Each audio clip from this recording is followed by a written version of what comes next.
நான் அமிழ்ந்து கொண்டிருக்கிறேன், என்னை ரட்சியும். அதுதான் பேதுரு செய்த ஒரு பெஸ்டான ஒரு காரியம். அதை ஆண்டவர் சொல்லுகிறார், ஆபத்து காலத்தில் என்னை நோக்கி கூப்பிடு. என் மகனை நீ அமிழ்ந்து கொண்டிருக்கிறாய், என் மகளே உன் குடும்பம் அமிழ்ந்து கொண்டிருக்கிறது, பயத்திலே அமிழ்ந்து கொண்டிருக்கிறாய், மன அழுத்தத்திலே அமிழ்ந்து கொண்டிருக்கிறாய், உன் பலவீனத்திலே அமிழ்ந்து கொண்டிருக்கிறாய், உன் கவலைக்குள்ளே அமிழ்ந்து கொண்டிருக்கிறாய், உன் துக்கத்திலே பயத்திலே அமிழ்ந்து கொண்டிருக்கிறாய். நீ விடுதலை பெற ஒரே வழி, கூப்பிடு.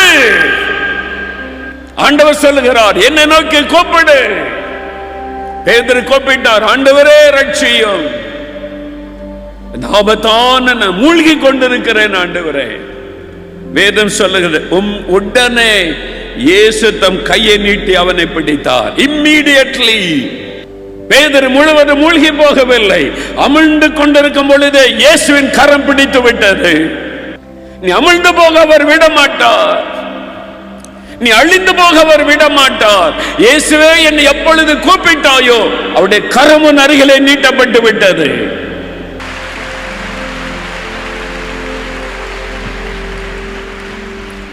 உடனே இயேசு தன் கையை நீட்டினார்.